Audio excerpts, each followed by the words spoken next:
Hi, and welcome back to Tell Us STORYHIVE On Location with Bowen and Mimi. I would like to acknowledge that we are on the unceded ancestral lands of the Thompson Okanagan people. And today we have actually Bowen sitting with us in conversation with Ashu Sharma. Ashu was born and raised in New Delhi, India. Yeah. In 2021, I came to Canada, yes. He came to Canada, Yes. came to Kamloops to study computing sciences at the Thompson Okanagan University. Thompson Rivers University. Thank you very much. I'm glad you're here to help me with this. It's so important.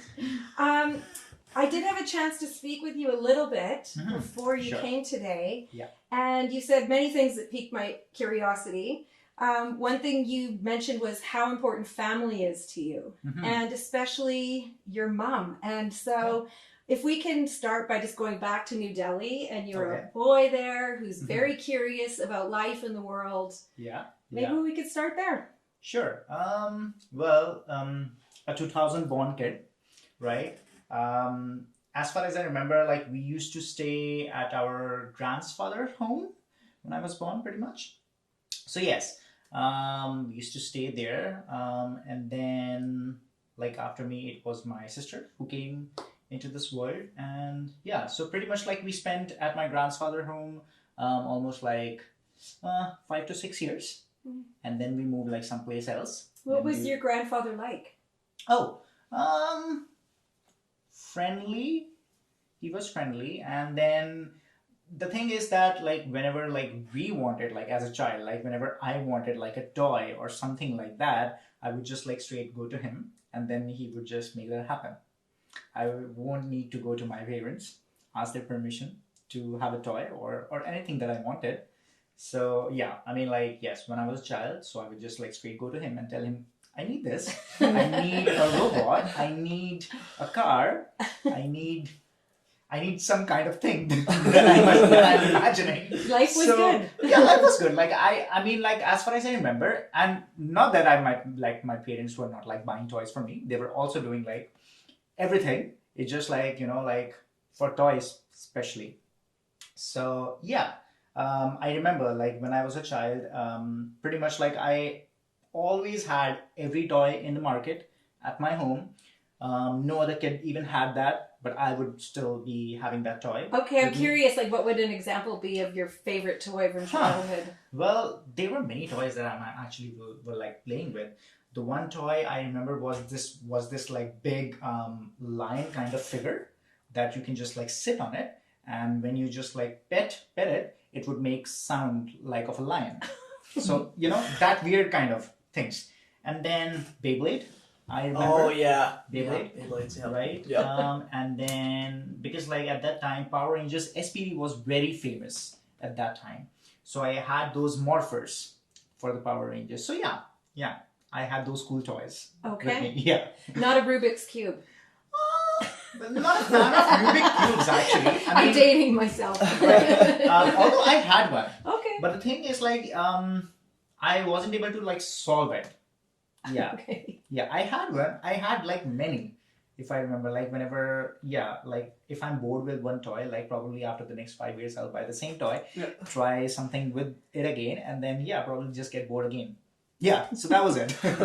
Yeah. Right. Yeah. You were a very curious boy, and you were always asking why about everything. Yeah. And this perhaps was when you were starting to really be curious about the world, and you'd mentioned about a textbook at school, grade 4 or 5. Yeah. So yes. So the story, like it all comes down to how I right now have my interest in astronomy. So pretty much yes, when I was in 4th or 5th grade, I had my science textbook. And then when we were just like at the end of our year, so there's this like chapter known as the universe. And that was introduced me to like my knowledge for the very first time. And that is when I saw, okay, so universe, what is this? So yeah, there are planets, there are suns, there are stars, you know, pretty much like basic kind of terms that you would tell to a 4th, 5th grader. And I was like, okay, well, I read them, but okay, can I see them?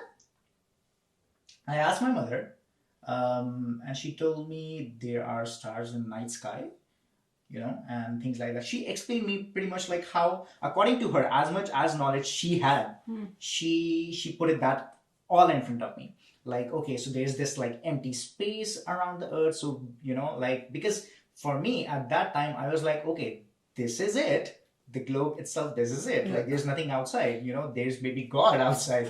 Who knows, right? Yeah. So, yeah, so my mother explained me, so there's this like empty space, and then you go out. There are people who go into space who are known as astronauts. So I was like very much fascinated about those things. And then at that time, like I said to myself, I want to become one astronaut. Right. And then they were like, oh, that's great. Yeah. So yeah, that pretty much started my interest in astronomy. And then particularly in a little bit of physics, because physics is an umbrella term, and then astronomy comes in under that. So yeah, that started it, pretty much.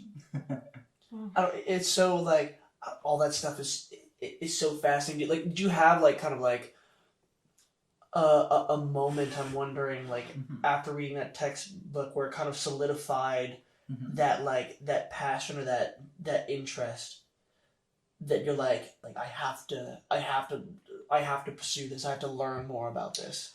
So the thing which really intrigued me was that I really wanted to see what is out there, and that was the thing that like put this thing into me, that okay, I want to study more about it, and then after studying more about it, if I do get a chance, I want to see what is out there. Like first, because like I was like very much fascinated by the planets itself, like Earth, Mars, Jupiter, Saturn. They're those like huge planets. Okay, we are not able to see that from here, but they're still out there. Like as a fourth, fifth grader, like it's a very fascinating thing to think. Well, I'm just wondering, like, because I think one of the coolest things about like about being alive and the universe is just how little we actually know, and like the mystery. Like, I'm wondering if there's certain kind of questions that you have that you would you would do anything to get the answer, to experience the answer to that. Like, and it still happens to me now, particularly about black holes. Yeah, we don't know. Well, we know how they are formed. Yes, we don't know what happens inside them. And it's said because like it bends not said, it does happen, it bends the space-time curvature. Now pretty much we don't see the effects of the bending of the space-time curvature on Earth, because we're out of the system right now. I'm just like delving into physics a little bit more. Although when we go into space, like in the vastness of the empty space, as we call it, when we go out, we do see the effects over there, like time slowing down, and things like that, because of the mass of the objects which are traveling. We see the red light effects, the red shift, and we see the blue shift. So yes, there are effects which we know they do happen. Right. We know some of the things why they happen, but what exactly is happening inside it, like the black hole, like we don't know, because like, well, nobody has gone inside the black hole to see it, and it's not even possible to do that, because like the thing with black holes is that not that even light can escape a black hole. It bends the space-time curvature to that extent that nothing can escape. You try, even light cannot escape, which is the fastest thing in the universe. So it's quite drastic. Yeah. So that, yes, that also like is a question. If I can figure it out, or somebody else can figure it out, I can read about it. My whole lifespan. Yeah. Do you have any theories? It's hard because like it's black holes, especially. It's like you really don't have much to go off of. Yes. Yeah. Sorry, do you have any theories, or like any hopes, like a tingle of like? Well, scientifically speaking, like as much I've read about black holes, no, because I do believe that yes, because like nothing, exists when you actually enter like a specific area around the black hole. Everything stops there, then and there. Like you cannot extract information out of there, neither you can pass information into there. Yeah. So everything just like ceases there. Philosophically, Yeah. the dynamics do change. Mhm. You know, philosophically speaking, maybe there's a way, maybe some different alien civilization has already figured it out, what is in the black hole, and it's just the way that they're just like stopping some other civilizations, maybe which we are part of, to not actually just see what is inside black hole. Right. Probably. Well, this is one of my theory. Yeah. That's how cool. I like philosophically that, yeah. I believe that. Yeah. But scientifically, yes. I mean, like as much evidence we have right now, human civilization have, there's just no way you can extract information out of it. Because when black holes are formed, some of the black holes, they do radiate, and when they radiate, they lose their mass and they radiate energy and they become decrease in size, so they die eventually. And when they're dying eventually, the information that they have stored, it releases, and we don't know. I mean, it's known as Hawking radiation. It's based on Stephen Hawking. So yes, it do gets off of the black hole, but we don't know where it gets, like where it goes. We don't know. Yeah, we do know that the black holes radiates information, some kind of energy. We don't know what that energy is. Yeah, we don't know where that information goes. Yeah, and because we don't know where that information goes, we don't have any way to capture it then. Yeah. Wow. Yeah. That's... Yeah, so when you were 4, Right. in grade 4 and 5, Yeah. and you were reading the chapter, The Universe, Yes. and your mind was kind of like blowing up. Yeah. Yeah, I'm having that moment. Okay, yeah, totally. No, I still have that. And it's on camera, Yeah, isn't that great? Yeah, I do still have that whenever like I'm reading something very interesting on probably like Instagram or like some like space websites, which I do follow. So it's quite fascinating, to just see, well, there are things out there you can't even see, you can't even touch. They're out there. They can destroy everything in just a second. You wouldn't even know. Because I do, like sometimes like I do have like this thought, probably like what if like if a black hole is on its way and I'm wishing that I'll turn 25 next year, but the next second, everyone's gone. So yeah, these thoughts like are very drastic. Yeah. And very like I don't know how to term this thought. Yeah. I wouldn't say that it's a negative kind of thought. It's just a thought that, like randomly comes into my mind like throughout like a day or something. Yeah. And yeah, well, and it happens and I say to myself, well, if it is what it is what it is, then Exactly. can't control. Yeah. Wait, like, I don't know if you know the answer to this Yeah. question, but like, let's say black hole is approaching. Yes. Would we be able to see it in the night sky before it actually gets us and we're gone? Like, Yes. what would be the time? Like, what would that look like? Right. So that's the thing, because black holes don't emit light. Yeah. And if you flash, let's say that there's a black hole in front of us. Let's imagine, right? There's a reason why it's known as a black hole. I'll tell you. So let's say that if you have a torch and if you flash that torch in front of black hole, so the light beam that is traveling into the black hole, it's not reflecting back to you. So you're not seeing anything getting back to you. You're just seeing, okay, there's just some black thing out there and you can see that the light is going on, but nothing is traveling back. For example, what is happening right now here is, so we have light bulbs, right? So the light which is emitted from this and the light bulb over there, it's getting reflected off from you. And that's why I'm able to see you, Bowen, and you, Mimi, and vice versa. But with a black hole, that's not a case. Because everything is getting absorbed, there's no reflection happening. And that is why, first, yes, it's known as a black hole, because it's not emitting that energy back to you. And so to answer your question, if there was a black hole, we wouldn't be able to see it at all. Yeah. Although what we would see is the effects of black hole around the substances around it. Which is that the horizon? Is that what it's called? Well, that is the event horizon. Event horizon is the area around the black hole where if you cross it, you cannot come back. Yes. However, if you are not within that area, you're still safe. You're still okay. Yeah. You can still breathe.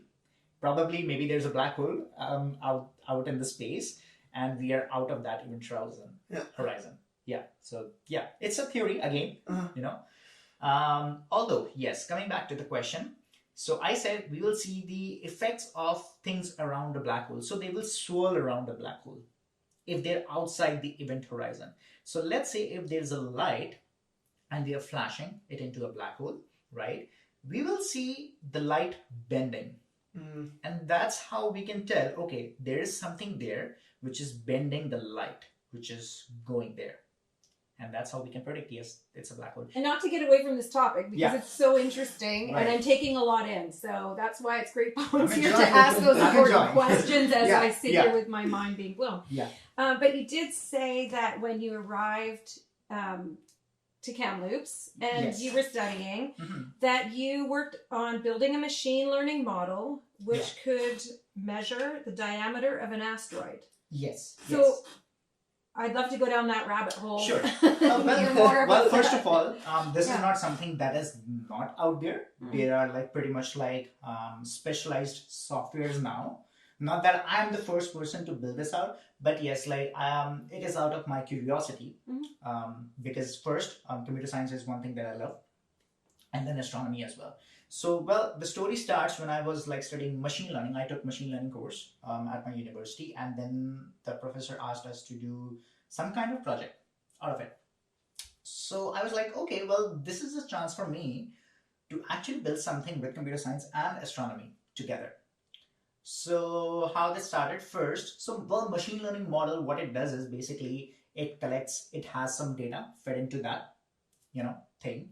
And then it finds patterns. It recognizes some feature out of that data, and then if you ask a question that, hey, I have this data now, can you tell me if this is it or not? So let's say that, to simplify what I'm saying right now, let's say there is a program, and what a program does is that if I show it a picture of apple or banana, can it recognize an apple or banana or not? So that's what the thing is. Well, my machine learning model, what it did was that, yes, I fed the data from, I collected the data from NASA's website first. And then I cleaned the data. There are some like practices where which we study in data science. So we clean the data, we see, okay, are there any outliers? By outlier, I mean that, there could be a very big asteroid as well, and then it could be misinterpreted as a planet, but not an asteroid. So that's what I had to look, okay, so that whatever values that I'm collecting, are those all for asteroids? Or there could be some outliers where the data is telling me that, that the diameter is like actually very big. Maybe the human who collected data interpreted that wrongly as a planet, not an asteroid. So things like that. So yeah, then after cleaning the data, we train our model. That's what we call a program in machine learning, which is known as model. So it's a machine learning model which studies patterns, features from that data, and then I tested that model with some of the original data out again in on NASA's website, and then yes, pretty much it can tell, okay, so you feed in some metrics okay, what is the luminosity of that asteroid, how much it is reflecting the light, and things like that. So you fed into that data, and it can predict, okay, out of those, from those features, that if what could be the diameter of that asteroid, and why that thing is important, for us to know, because it can tell us, okay, if that asteroid is too big in diameter, if it's a near Earth object or not. Well, what near Earth objects are? Those objects which are harmful, which are hazardous if collided with Earth. Yes. So let's say if my machine learning model predicted that, hey, the diameter is very big, so we can further classify that object or asteroid pretty much into a near Earth object or not. So that's what my kind of thought process was. But then yes, what I wanted to focus more on, how can we classify or how can we predict an asteroid's diameter? Right. Yeah.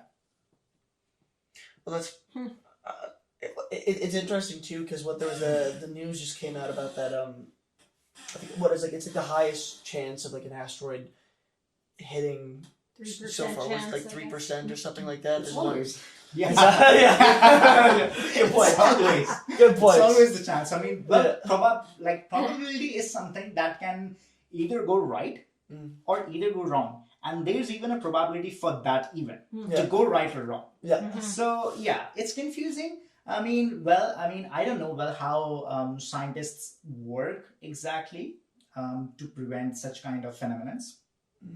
Although sometimes they do happen. Sometimes big asteroids, they do hit like someplace on Earth, and there are some after effects as well. And we have that. I mean, not recently, but then a long, long time ago when dinosaurs used to live, you know. So yeah, it can happen anytime. We don't know. Yeah. That's why we need to be equanimous. Keep the equanimity. It is what it is. Yeah. Probably, I mean, like maybe scientists are figuring out a way that maybe if asteroid is going to hit, can we neutralize that asteroid with some or the other thing or something like that? I don't know. Right. But maybe they're doing already. Yeah. Wow. There's a curiosity in me that wants to know what your experience was arriving as an 18-year-old from New Delhi, dropping into Kamloops. It was different, yes.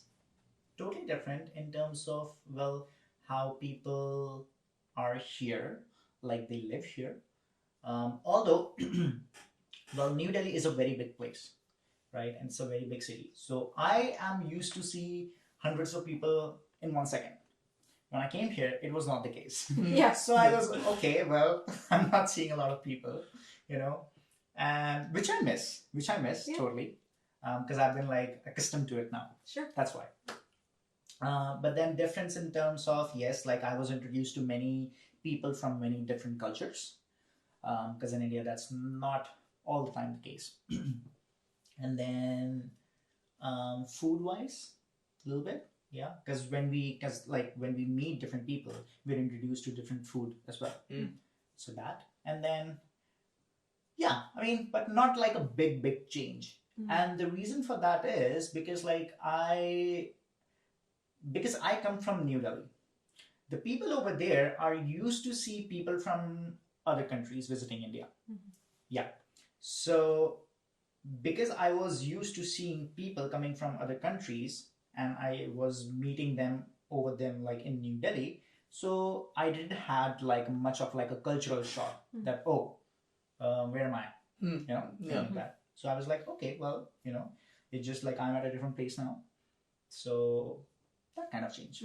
Although I like the best time I had like when I arrived in Canada was in my university. I enjoyed. I don't know. People nowadays, especially students, like they don't like going to university. I don't know. Well, it's my experience. I've heard from some of my friends that they don't want to go to university. I was like, what? Like that's my favorite spot to be. Right. You love learning. So yes, I enjoyed my university a lot. Didn't skip any classes. Studied how hard I could, right? And then participated in some of the activities, and I took astronomy over there as well. So I was studying a little bit of astronomy over there too. So it was a good time. Yeah.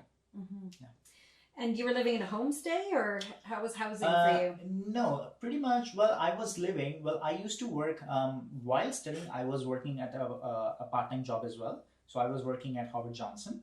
So they gave me like the owners of Howard Johnson. They gave me like a room. Howard Johnson's a hotel. It's not a hotel. It's a motel. A motel. Okay. Yes. So I used to live there and then work there as well. Did you organize all that for yourself? No. So it's the way, probably like that's how they were doing with all of their employees. Okay. Yeah, probably. Yeah. I mean, like I didn't ask for it. So it was pretty much like all the time over there, like an opportunity that you can just like work from there, and you can just like, we have a room for one of the employees and they can stay there as well. So I was like, okay, well, that saved me money, yes, because I was a student back then. So yeah, no complaints. Yeah. Is there like still a part of you that wants to be an astronaut, or to like be like, oh my god, you know what, I'm gonna go, I'm gonna do it. Not that that's like something you can just do, or that it's an easy process, but like yes, some part of me sometimes do say that I can pursue that, to be an astronaut, but then the only thing is there are like certain like limitations that are, and I'm afraid about that. So the thing is, when it's all about like when a person is actually getting trained to become an astronaut, so they undergo like a special training which is known as the G-force training. I'm pretty scared of that. Oh yeah, Right. Yeah. Like they swirl you around with like so much force that you experience like as if like you're not on the ground, you're actually like above. That scares me. Yep. Because like I have a very soft heart. I can faint. Right. And I don't like that. No. Yeah. And I think I heard that there was actually a participant in that training program years ago who died in that training program, and it wasn't talked about, but we can fact check that. Yeah, no, totally. but it is pretty severe. Absolutely. Because well, space is something, it's not a normal thing to be in, you know, because first it's vacuum. So there's no atmospheric pressure. What happens is that when you go out into the space, and even if like there is like a small hole in your spacesuit, your body will explode. Just explode in just that moment. Wow. So you need to be really prepared for, like all of those things and what can happen out there. Because how the things are being controlled here are just by radio signals, like someone sitting down at the earth, they are sending signals to control the machine over there. Sometimes they do work, sometimes they don't, So it's a challenging thing, but I must say that it is fruitfully rewarding. Like there's no any experience like that. If I do meet a person who will tell me that he's seen Earth from space, oh man, like I'll be like, okay, you're the god. You have done everything in this life. Yeah, you're done. Wow. The other fact about like space exploration is that time is different out there. So time is when you are out in the space, and I'm talking about like many like light years away from where we are right now. Time will work slowly for you, and the time on Earth will be fast. So let's say that if you went to space now in 2025, you went somewhere like, I don't know, like far even from Milky Way galaxy. When you come back, it'll not be like, let's say you spend all of the time you spent in space during your space exploration was like 5 years for you. When you come back on Earth, it's not 2030 over there, it's 2050 or something like that. So time is relative. That's why we say, it's not an absolute kind of thing that we can measure and which is same all over the place. Yeah, so it's fascinating. It's fascinating. Like there's so much totally like mystery and intrigue. Like even just like the scale of the observable universe. And it's, I think I showed there's this guy on YouTube who's this I don't know if he's a scientist, but he's really into space and that kind of that world, and he makes these really crazy like animated videos, like kind of like shrinks the universe down in size. I see. And so like makes it. I might have seen that video as well. Oh yeah, but it's Right? just like the sheer Yes. scale is just unimaginable, and then It's unbelievable. Yeah. It's unbelievable, and then it's like, okay, does it keep going forever and ever, or is there an end? And if so, if there's an end, what's after the end? No, if there's I know nothing, that. then nothing is something, and it's you go on and on and on. Yeah, it goes on and on. Well, space is expanding, so Yeah. no limit to Yeah. Way to go. Are there any like theories as to what happened before Big Bang? the Big Bang? Like, yeah, I don't know. I'm just Well, going off on a I really don't. Talking about Big Bang, well, although it's a theory, yes, like we're still like unsure that if like whatever we predict that yes, there was a Big Bang, we don't know if there was. But then the thing is, we can't really find any other explanation of what we have right now, what it came from. Yeah. So it's like a conflict that yes, we believe it must have been Big Bang, but then we also don't have any other explanation. If not Big Bang, then what? Yeah.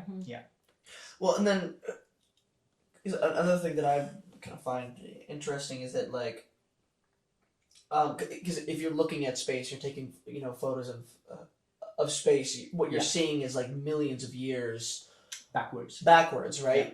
Which is so interesting. Like you can never take a photo and look up and like see space right now. You know, you're seeing it millions and millions of years ago. Like, and that is why, because the space is expanding. Yeah. So the light has to travel more. Yeah. Right. So that's why. Because as an observer, then because the light has to travel more and it takes more time, the distances. Because the distance is more, it takes more time to reach you, and thus you see backwards in time. Yeah, so I would like to know though how you ended up going from Kamloops to Vernon. We're sitting here with you in Vernon, so it's great you got here.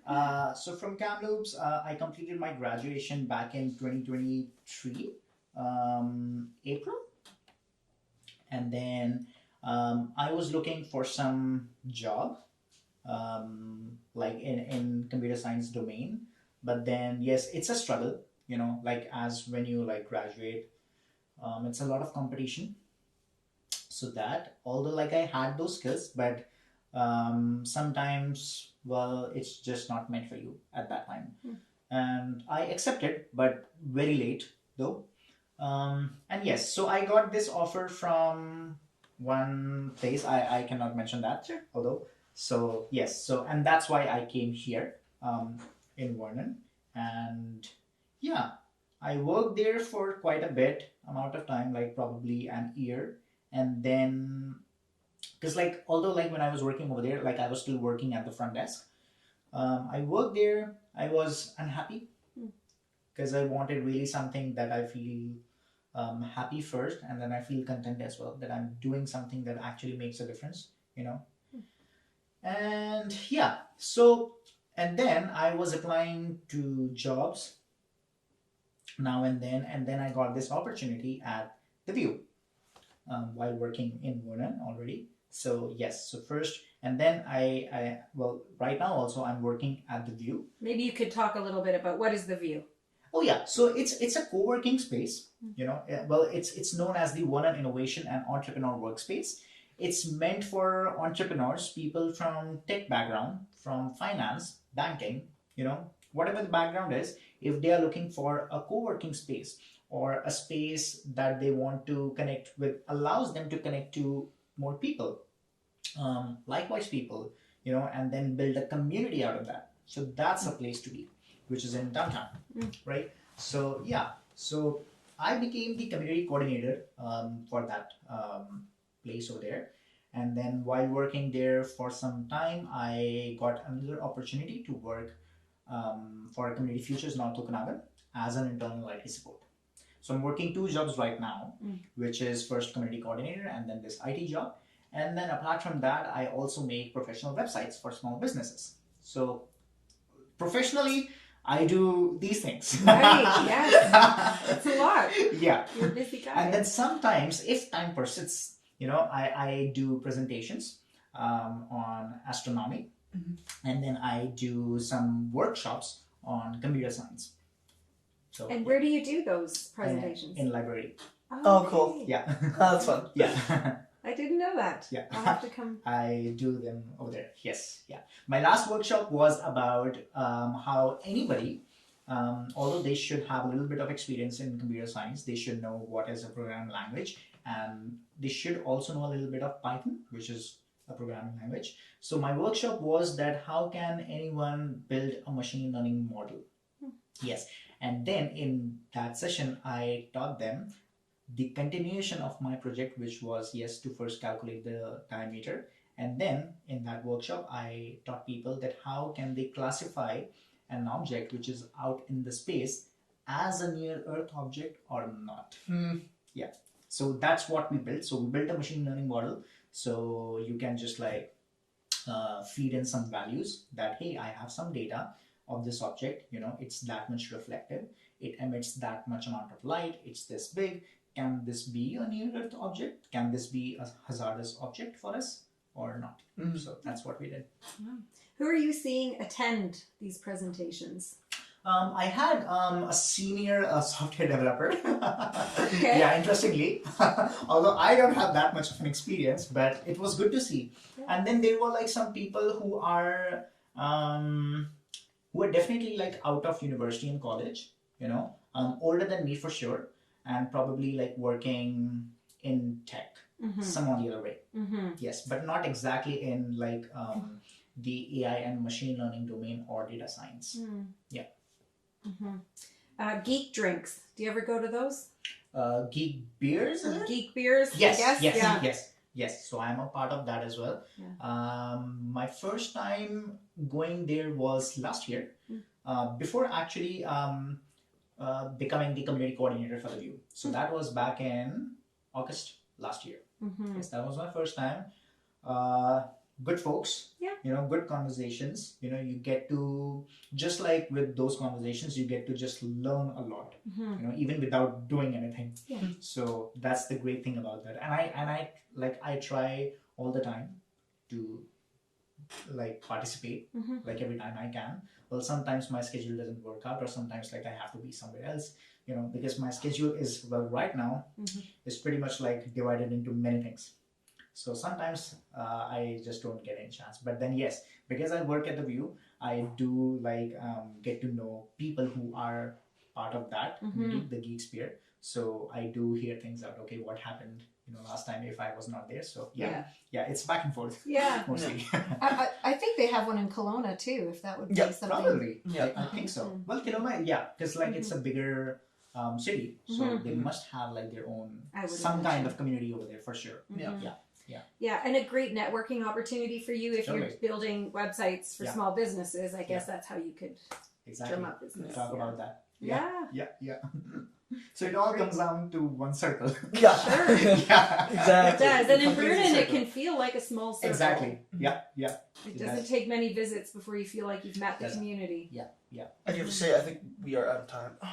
Okay. Well, I really appreciate all of these things that you've shared with us. Like, I feel I have a lot to take in still, and I'm going to spend the afternoon. I love talking about this kind of stuff. Thank you for doing this. This is, this is very, I enjoyed talking with you as well. What a pleasure, Ashu. Yeah. So Ashu Sharma joined us today. We're so happy to have his company.